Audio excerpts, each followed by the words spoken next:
बिस्मिल्लाहिर्रहमानिर्रहीम। आज हमारा टॉपिक है American president. Introduction to American president पहली हेडिंग हमारी जो है। उसके बाद है procedure of election of American president, कि अमेरिकन जो प्रेसिडेंट है उसके इलेक्शन का प्रोसीजर क्या है।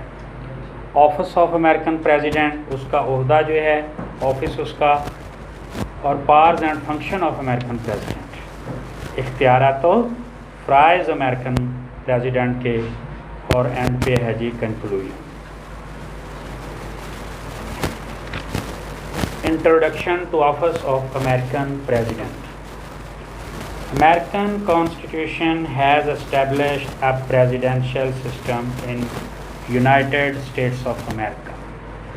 अमेरिकन आइन जो है वो यूएसए में, यूनाइटेड स्टेट्स ऑफ अमेरिका में सदारती निज़ाम जो है वो कायम करता है, इस्टेब्लिश करता है। इन सच सिस्टम, ऐसे सिस्टम में powers have been given to American president through law and constitution. इख्तियारात जो हैं वो सदर को दिए जाते हैं लॉ और कॉन्स्टिट्यूशन के तहत, कवानीन और आइन के तहत।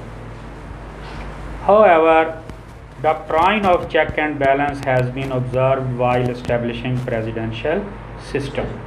वो कहता है कि ताहम जो इख्तिसाबो तवाज़ुन का सिस्टम है, ये जो है इसको ऑब्ज़र्व किया गया, इसको फॉलो किया गया, ये भी उसमें रखा गया।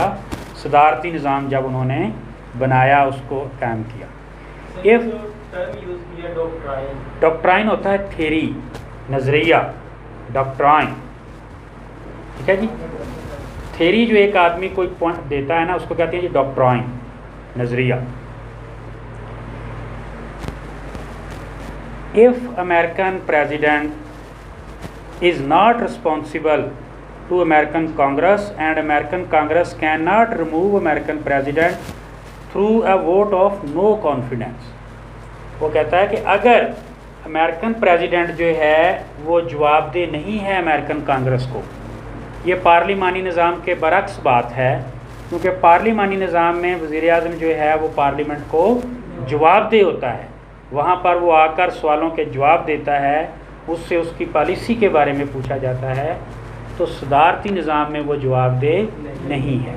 और दूसरी तरफ जो कांग्रेस है वो भी उसके ख़िलाफ़ अदम एतमाद की तहरीक जो है वो पास नहीं कर सकती, जैसे वज़ीर आज़म के ख़िलाफ़ पास कर सकती है पार्लियामेंट, पार्लिमानी निज़ाम। American president does not have power to dissolve American Congress. और अमेरिकन प्रेसिडेंट के पास ये इख्तियार नहीं है कि वो अमेरिकन कांग्रेस जो है वो उसको डिज़ॉल्व कर दे, अमेरिका की जो असम्बलियाँ हैं उनको तोड़ दे। Procedure of election of American president. Following procedure is adopted for election of American president. Number 1, indirect election, कि अमेरिकन प्रेसिडेंट का इंतखाब जो है वो डायरेक्ट नहीं होता, वो इनडायरेक्ट होता है। ये आपने टेक्निकली ये चीज़ें जो हम पढ़ने लगे हैं ये आपने जहन में रखना। उसमें वो इस तरह का ये खुल जाएगा। उसके बाद आपने इलेक्टोरल कॉलेज, पासवर्ड आपने जो भी दूसरी हेडिंग क्या है जी, वो लिखने के बाद इलेक्टोरल कॉलेज सबमिट करेंगे। अवाम ने इलेक्शन के ज़रिए एक इलेक्टोरल कॉलेज जो है उसको मुंतखब करना होता है। Constitution of electoral college, electoral college का कायम होना। Election of electoral college, electoral college के अरकान का इंतखाब। इलेक्शन ऑफ अमेरिकन प्रेसिडेंट, और इलेक्टोरल कॉलेज के जो मेंबर मुंतखब हो जाते हैं फिर उनके ज़रिए अमेरिकन प्रेसिडेंट का इंतखाब। अनाउंसमेंट ऑफ रिज़ल्ट, नताइज का ऐलान। Election through American house of representative. अब ये बाई चांस ये कभी हो सकता है कि अगर डिसीजन नहीं होता तो फिर सदर का फ़ैसला जो है वो कौन करेगी, हाउस ऑफ रिप्रेजेंटेटिव जो है उनकी ऐवाने नुमाइंदगान जो है वो अमेरिकन प्रेसिडेंट का डिसाइड करेगा। American vice president as American president, कि कब अमेरिका का वाइस प्रेसिडेंट जो है वो प्रेसिडेंट की सीट जो है वो संभाल लेता। जी ये हेडिंग जो है इनको अब हम डिस्कस करने लगे हैं। Indirect election, according to American constitution American president is elected through indirect election. कैसे उसका इंतखाब होता है? इनडायरेक्ट इलेक्शन के ज़रिए। डायरेक्ट पीपल जो है वो प्रेसिडेंट को वोट कास्ट नहीं करती। Electoral college, N electoral college elects American president and total membership of such electoral college is 538। एक N electoral college elects American president, कौन मुंतखब करता है जी अमेरिकन प्रेसिडेंट को? Electoral college. And total membership of such electoral college is 538। और total member कितने हैं उस इलेक्टोरल कॉलेज के जिन्होंने प्रेसिडेंट और वाइस प्रेसिडेंट को मुंतखब करना है? 538। और ये फिगर उन्होंने ली है 100 सेनेट के और 435 अवाने नुमाइंदगान के। तो ये कितनी हो गए?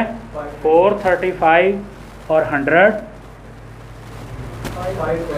535। और उसके बाद 3 जो हैं मेंबर वो बच गए, वो देते हैं जी जो वाशिंगटन डीसी है उनका वफाकी दारुल हुकूमत, उनके अरकान को, क्योंकि वो किसी स्टेट का हिस्सा नहीं है। जैसे हमारा इस्लामाबाद एक सेपरेट मतलब है ना, वो किसी प्रोविंस में नहीं आता।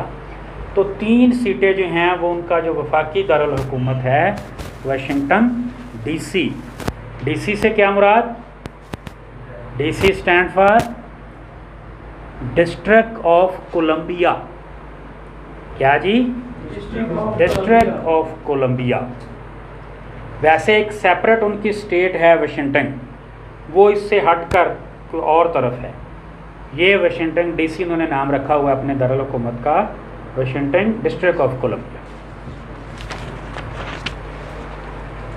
Constitution of electoral college.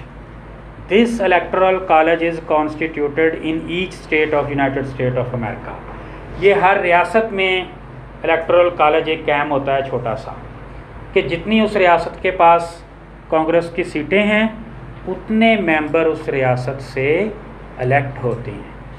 कि 2 तो सेनेट की हैं हर रियासत के पास सीटें बराबरी की बुनियाद पर, और जो हाउस ऑफ रिप्रेजेंटेटिव है वहाँ पर सीटें हैं पॉपुलेशन की बेसिस पर, कि जितनी किसी रियासत की पॉपुलेशन ज़्यादा है उसके पास सीटें उतनी ही ज़्यादा हैं। और जितनी भी पॉपुलेशन कम हो किसी स्टेट की, 1 सीट उनको लाजमी उन्होंने रखी हुई है कि पॉपुलेशन जितनी भी कम हो, क्योंकि उनकी नुमाइंदगी होनी चाहिए ना, मतलब हाउस ऑफ रिप्रेजेंटेटिव।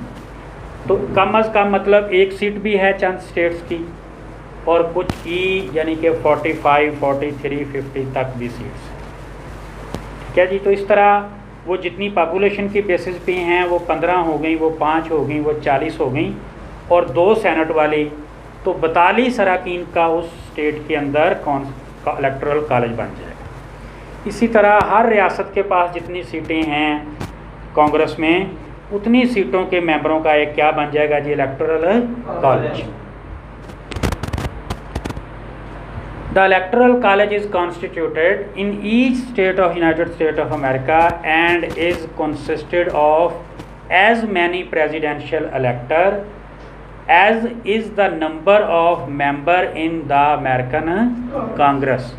वो कहता है कि ये उतने अरकान पर मुश्तमिल होगा कि जितने उस रियासत के कांग्रेस में मेंबर हैं, 2 सेनेटर और बाकी जितने भी ईवान नुमाइंदगान में हैं, उतने अरकान का वो इलेक्टोरल कॉलेज हर स्टेट के अंदर बन जाएगा। और पूरे अमेरिका में जो इलेक्टोरल कॉलेज बनेगा उसके मेंबर कितने होंगे? 538। क्लियर है जी यहाँ तक? Election of electoral college in United State of America, people of each state elect their electoral college. कि हर पूरे अमेरिका में हर रियासत के जो लोग हैं वो उस इलेक्टोरल कॉलेज को मुंतखब करते हैं। Election of American president after their election, electoral college gather in their respective states to vote so as to elect American president। जब उनका इंतखाब हो जाता है हर रियासत में इलेक्टोरल कॉलेज का, तो वो उस रियासत के इलेक्टोरल कॉलेज के मेंबर इकट्ठे होते हैं और प्रेसिडेंट को और वाइस प्रेसिडेंट को अपने वोट कास्ट करते हैं। ठीक है जी। फिर आगे प्रेसिडेंट का announcement of result.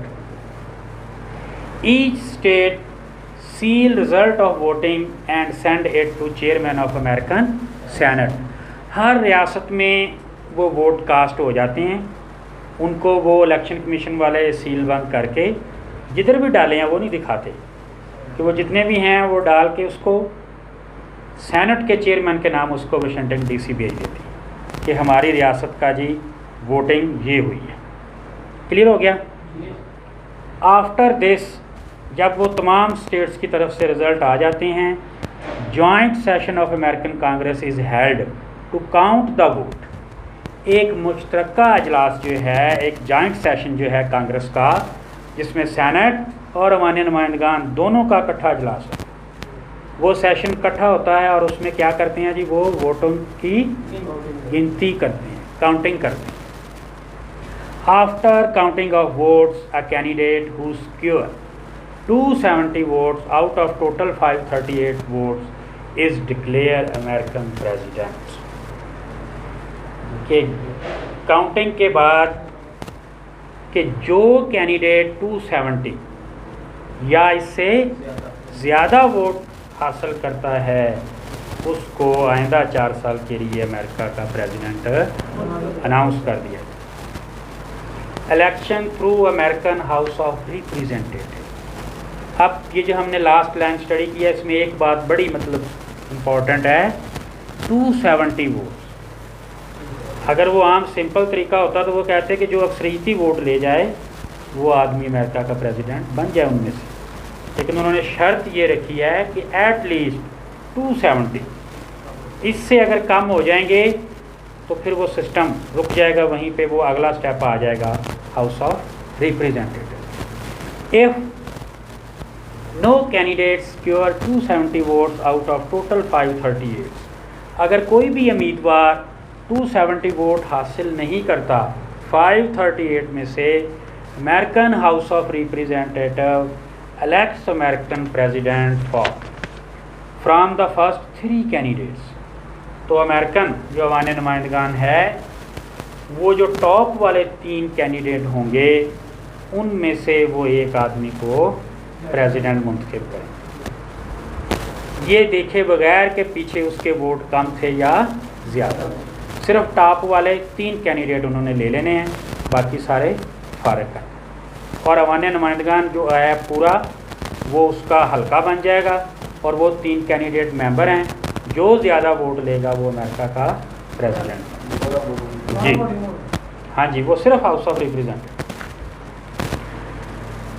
Who have secured maximum majority in election, कि जिसने अक्सरियत हासिल की होगी इलेक्शन में, which is held through electoral college.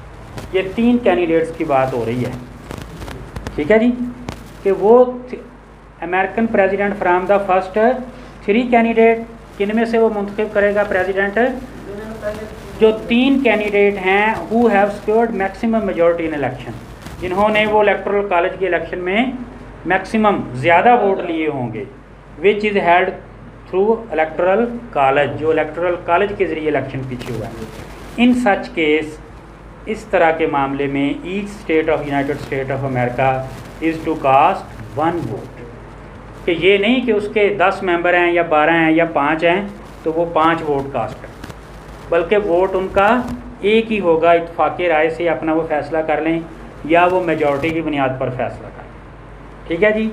एक रियासत का 1 वोट, 50 रियासतें हैं तो 50 वोट टोटल जो हैं वो हाउस ऑफ रिप्रेजेंटेटिव में कास्ट होने। नहीं, 270 तो आप पीछे ख़त्म हो गया ना, वो तो मतलब नहीं ना रहा हुआ।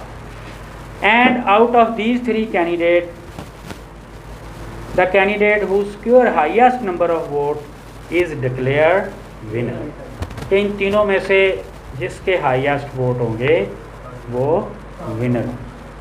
क्लियर है। American vice president as American president. If no candidate is elected as American president through above mentioned procedure, American vice president become American president। अगर कोई डिसीजन नहीं होता ठीक है जी। 50 रियासतें हैं, 2 या 3 कैंडिडेट हैं, तो वो दोनों 25-25 ले रहे हैं, 50 वोट। कोई फैसला नहीं हो रहा कि जनाब उन कोई भी, तो क्या होगा कि 20 जनवरी तक अगर फैसला नहीं हुआ तो 20 जनवरी को हलफ उठाना होता है अमेरिकन का हर सूरत। तो जो वाइस प्रेसिडेंट पीछे आ रहा है वही आइंदा 4 साल के लिए, कुछ 6 माह के लिए नहीं निगरान वज़ीर आज़म उसने बनना, बल्कि आइंदा 4 साल के लिए वो अमेरिका का प्रेसिडेंट बन जाएगा और फिर इलेक्शन होगा, अगला जब नहीं होगा। Office of American president, it has been observe that president is the head of state in parliamentary form of government. वो कहता है कि ये ऑब्ज़र्व किया गया है, ये मुशाहदा किया गया है कि president is the head of state in parliamentary form of government, कि अगरचे सदर जो है वो पार्लिमानी निज़ाम में वो हेड ऑफ दी स्टेट होता है। ऐसा ही है जी, जैसे प्रेसिडेंट ऑफ पाकिस्तान है तो वो क्या है, वो हेड ऑफ द स्टेट है। और प्राइम मिनिस्टर जो है वो क्या है जी, वो head of the parliament, province का तो नहीं ना, वो हेड ऑफ दी गवर्नमेंट है। वो हुकूमत का सरबराह है, हुकूमत होती है उसमें अपोजिशन शामिल नहीं होती, वो तो उनकी मुखालफत कर रहे होती हैं। और प्रेसिडेंट जो होता है वो हेड ऑफ दी स्टेट, वो पूरे मुल्क को रिप्रेजेंट कर रहा होता है, उसका कोई नहीं होता। क्योंकि जब भी कोई आदमी प्रेसिडेंट बनता है तो उसके लिए शर्त ये है कि वो अपनी को अगर वो मेंबर मुंतखब हुआ है, MP या MNA है, तो वो रिज़ाइन कर देगा उसी का, क्योंकि अब वो उस हल्के से या उसका किसी सियासी जमात से उसका ताल्लुक नहीं रहता, वो बल्कि अब पूरे मुल्क का नुमाइंदा। Yet office of president is very ceremonial in such form of government। वो कहता है कि इस किस्म के तर्ज़ हुकूमत में जो ऑफिस है प्रेसिडेंट का इज़ वेरी सेरेमोनियल, सेरेमोनियल होता है रस्मी, ठीक है जी, एक रस्म के तौर पर कायम है, उसके पास इख्तियारात नहीं होते, वो कोई इम्पोर्टेंट रोल प्ले नहीं करता पॉलिसी मेकिंग में या और मतलब जो हुकूमती मामला है, वो जस्ट एक सेपरेट बैठ के हेड ऑफ दी स्टेट एक रस्मी सरबराह होता है कि उसके पास मसौदात जाते हैं और साइन उसी के होते हैं उन पर, ठीक है जी।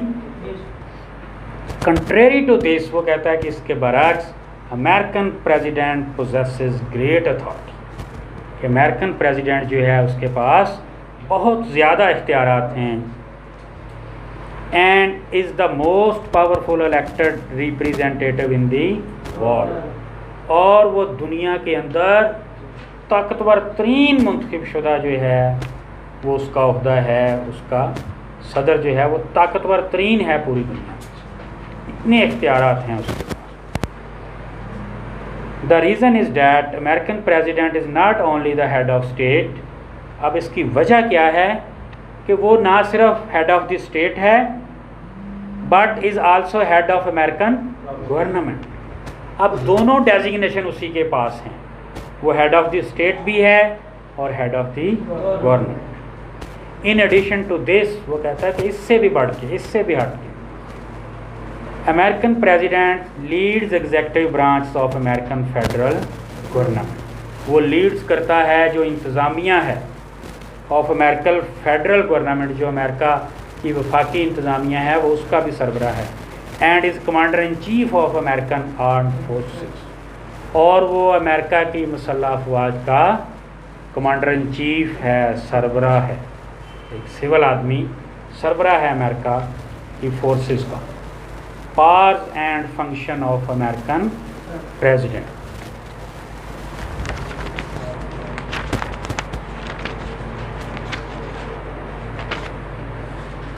Following are powers of American president.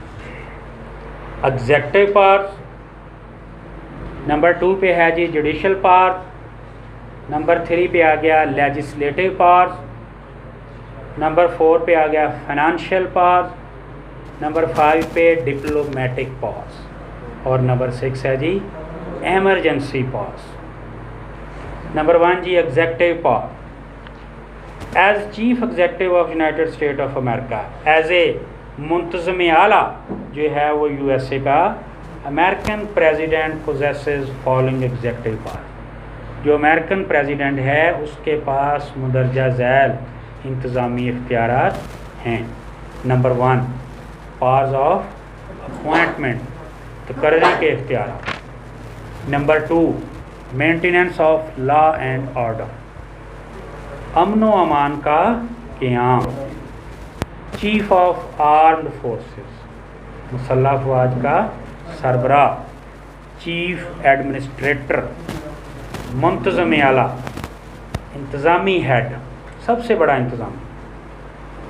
Powers of appointment, American president possesses power to appoint ambassador to foreign countries and American president possesses power to appoint ambassador to foreign countries. उसके पास इख्तियार है कि वो बैरून मुल्क जो है वो एम्बेसडर अपॉइंट करता है, सफारतकार जो है उनकी तकर्री अमेरिकन प्रेसिडेंट करता है। एंड इंटरनेशनल ऑर्गेनाइजेशन, एक तो वो कर रहा है कंट्रीज़ में, और दूसरा जो बैनुल अक़वामी तंजीमें हैं, जिसके सबसे बड़ी एग्जांपल जो है वो क्या है, यूएनओ, नाटो आ गई, और उसके अलावा जो उसके ज़ीली अदारे हैं वहाँ पर जो एम्बेसडर जाते हैं उनको प्रेसिडेंट नॉमिनेट करता है। जजेस of American supreme court, American supreme court के जजेस की अपॉइंटमेंट करता है। सेक्रेटरीज़, जो सेक्रेटरीज़ हैं मतलब हाई रैंक ऑफिशियल्स हैं, उनकी high rank official and some low rank official, high के साथ साथ कुछ है छोटे जो अहदेदारान हैं उनकी तकर्री भी अमेरिकन प्रेसिडेंट को करता है। However confirmation of such appointment is necessary from American Senate, इन तकर्रियों की कंफर्मेशन जो है अमेरिकन सेनेट से ज़रूरी है। But such confirmation is not necessary for appointment of low rank official. हाँ, अगर कोई छोटे मोटे उसने कोई अपॉइंट किए हैं तो उनके लिए फिर सेनेट की जो रजामंदी है वो ज़रूरी नहीं है। ये इम्पोर्टेंट जो अहदे हैं उनके लिए ज़रूरी है जी सेनेट की। Maintenance of law and order, under American constitution and law American president has power to maintain law and order. वो कहता है आइन के ज़रिए अमेरिकन प्रेसिडेंट का ये इख्तियार है कि वो पूरे अमेरिका में अमन व अमान जो है वो उसको मेंटेन रखे, बरकरार रखे। Chief of armed forces, American president is commander in chief और chief of American armed forces, ये जी वो हेड है अमेरिका की मुसल्लह अफवाज का। As chief of armed forces American president can send troops and can declare war with consent of American Congress and can make peace without consent of American Congress. कि as ए मुसल्लह अफवाज का सरबरा वो फ़ौजी दस्ते दूसरे ममालिक में भेज सकता है, किसी मुल्क के साथ ऐलान जंग वो कर सकता है सेनेट की रजामंदी से, सेनेट की मंजूरी से। और किसी मुल्क के ख़िलाफ़ जंग चल रही है तो वो अमन का अनाउंस कर सकता है बग़ैर सेनेट की रजामंदी या मंजूरी। क्लियर है जी।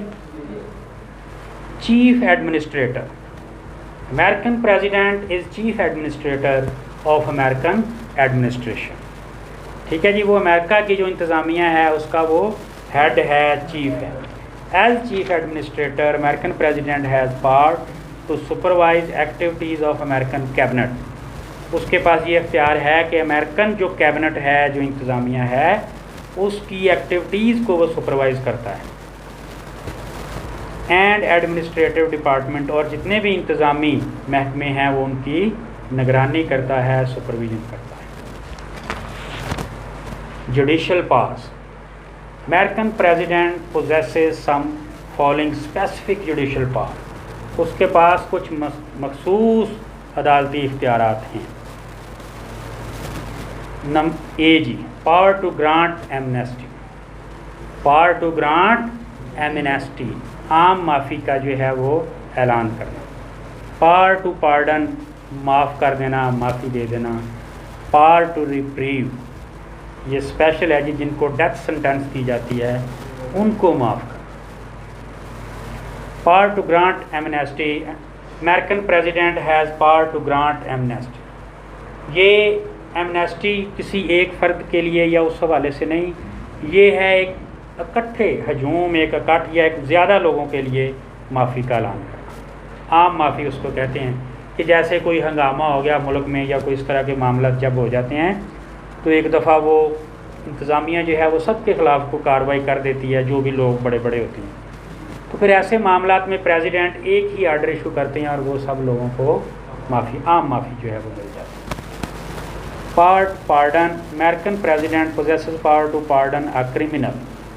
क्रिमिनल फौजदारी को मुजरम है तो उसकी सज़ा वो जो है अमेरिकन प्रेसिडेंट वो माफ़ कर सकता है। Who has violated federal law, अब उसने खिलाफ वर्जी किसकी की है? वफाकी कवानीन। However, such power cannot be exercised in case of impeachment. अगर मुआवजे के ज़रिए किसी को हटा दिया गया है तो फिर उसकी सज़ा माफ़ नहीं हो सकती कि चलें जी इसको माफ़ कर दें, प्रेसिडेंट साहब कहें नहीं। जिसका मुआवजा करना है पार्लियामेंट ने, सेनेट ने, तो फिर उसकी सज़ा फाइनल है। बाकी अदालतें जो भी सज़ा किसी को देती हैं प्रेसिडेंट उसको माफ़ कर सकते। Power to reprieve, American president has power to reprieve, however such power can only be exercised in respect of federal law and cannot be used in respect of state law. वो कहता है कि American president के पास ये इख्तियार है कि वो सज़ाए मौत माफ़ कर सकता है। ताहम however such powers can only be exercised in respect of federal law, और ये इख्तियार वो उसी वक्त इस्तेमाल करता है अगर सज़ा किसी को दी गई हो वफाकी कवानीन के तहत, and can not be use in respect of state law. अगर किसी रियासत के मामले के हवाले से कोई सज़ा दी गई है किसी को तो फिर प्रेसिडेंट उसको माफ़ नहीं कर सकता। फिर उसको कौन माफ़ करता है जी? जो उस स्टेट का गवर्नर है वो उसको माफ़ करता है। ठीक है जी। जैसे प्रोविंस में जो भी असेंबली जो भी कवानीन पास करती है उनकी मंजूरी देता है गवर्नर, बैठा होता है एज ए प्रेसिडेंट की जगह। जैसे पूरे मुल्क के अंदर प्रेसिडेंट साहब बैठे हैं तो हर प्रोविंस में गवर्नर उसका नुमाइंदा बैठा, वही सारे फंक्शन परफॉर्म करता है प्रेसिडेंट वाले जो। Legislative power like British royal assent, like British royal assent, American president approval is necessary for transforming of bills into law. वो कहता है कि like British royal assent, जैसे कि बरतानिया में शाही मंजूरी है, कोई भी मसौदा जो पास होता है पार्लियामेंट से तो बादशाह जो है वो उसकी मंजूरी देता है। American president approval is necessary for transforming of bill into laws, कि किसी भी मसौदे को कानून बनाने के लिए प्रेसिडेंट की अप्रूवल जो है वो ज़रूरी है। American president possesses following legislative powers: pocket veto, veto power, calling of extraordinary session of Congress, proposal for new legislation और amendment, suggestion for legislative measure. Pocket veto, if American Congress is in session, if American Congress is in session, कि American Congress का इजलास जारी है, bill become law when American president does not return it to the Congress, bill जो है वो कानून बन जाता है बशर्ते कि प्रेसिडेंट ने उसको वापस कांग्रेस में उसको ना भेजा हो। Within 10 days after its presentation to him her, कितने दिनों के अंदर जी? 10 दिन के अंदर अंदर अगर प्रेसिडेंट ने उसको वापस नहीं भेजा उस पर एतराज़ लगा के और सेशन पीछे कांग्रेस का चल रहा है, जैसे ही 10 दिन होंगे वो मसौदा लॉ बन जाएगा। However, ताहम if session of American Congress is adjourn, अजलास जो है अमेरिकन कांग्रेस का वो ख़त्म हो जाता है बिफोर 10 days और the Congress is not in session. कब जी? 10 दिन से पहले पहले। वो 10 दिन नहीं हुए अभी उसमें सौदे को, और कांग्रेस का सेशन जो है वो ख़त्म हो गया। ठीक है जी, या कांग्रेस सेशन में नहीं है, Congress is not in session, the bill is considered rejected. Bill जो है वो ये समझा जाएगा कि वो मुस्तरद हो गया। अभी 10 दिन उसको नहीं हुए, क्योंकि 10 दिन हो जाएंगे और सेशन जारी होगा तो वो क्या लॉ बन जाएगा। अभी उसको प्रेसिडेंट के ऑफिस में आए हुए 10 दिन नहीं हुए और प्रेसिडेंट ने उसको रिटर्न भी नहीं किया, उसको अप्रूवल भी उसकी नहीं दी। जब अप्रूवल दे दी फिर तो वो लॉ बन गया। जब रिजेक्ट लिख के उस पर एतराज़ लगा के उसको वापस भेज दिया तो वो रिजेक्ट हो गया। अब ये दोनों सूरत हाल नहीं, प्रेसिडेंट साहब के ऑफिस में वो ऐसे ही पड़ा है, अभी 10 दिन हुए नहीं, क्योंकि 10 दिन बाद उसने लॉ बन जाना। अभी 8 दिन हुए हैं, 6 दिन हुए हैं और सेशन पीछे कांग्रेस का ख़त्म हो गया। तो जितने भी इस तरह के बिल 2, 4, 6, 8, 10 आए होंगे वो सारे पॉकेट वीटो हो जाएंगे। वो क्या हो जाएंगे जी? सारे पॉकेट वीटो हो जाएंगे। American president does not return it to the Congress within 10 days after its presentation to him her. Such power of American president is called pocket veto. Veto power. American president has a power to veto a bill. American president के पास ये इख्तियार है कि वो किसी भी bill को वीटो कर दे कि जनाब मुझे इस पर ऑब्जेक्शन है, मैं इसको रिजेक्ट करता हूँ। Calling of extraordinary session of Congress. For consideration of matters of urgent nature, American President call extraordinary session of American Congress. ये जी कांग्रेस का इजलास वैसे तो रूटीन में मतलब बुलाया जाता है वो कांग्रेस वाले खुद, लेकिन अगर कोई एक्स्ट्रा ऑर्डनरी गैर मामूली वाक़या हो गया, कोई इशू सामने आ गया, तो अमेरिकन प्रेसिडेंट फौरी तौर पे इजलास जो है वो बुला सकता है Congress. Approval for new legislation और अमेंडमेंट। फॉर न्यू लेजिस्लेशन और amendment American president has power to send proposal to American Congress. कोई भी नई कानून साजी करनी है या कोई अमेंडमेंट करनी है आइन में, तो प्रेसिडेंट साहब अपनी तजवीज़ कांग्रेस को भेज सकते हैं कि मेरा ख्याल है कि इस तरह की अमेंडमेंट करनी चाहिए। Suggestion for legislative measure. American president possesses power to send Congress the suggestion which are necessary for legislation. तो प्रेसिडेंट के पास ये भी इख्तियार है कि वो सजेशन, वो तजावीज़ कांग्रेस को भेज सकती हैं कि इन मामलात में आप जो है वो कानून साजी करें।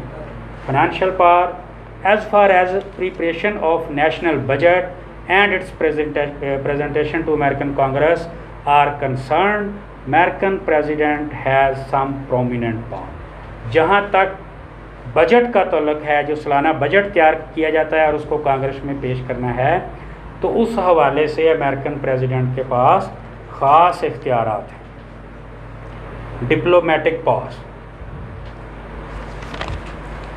नहीं जी, यहाँ तक लेजिस्लेशन तक जो है ये पॉज हमने अमेरिकन प्रेसिडेंट की आज कंप्लीट की।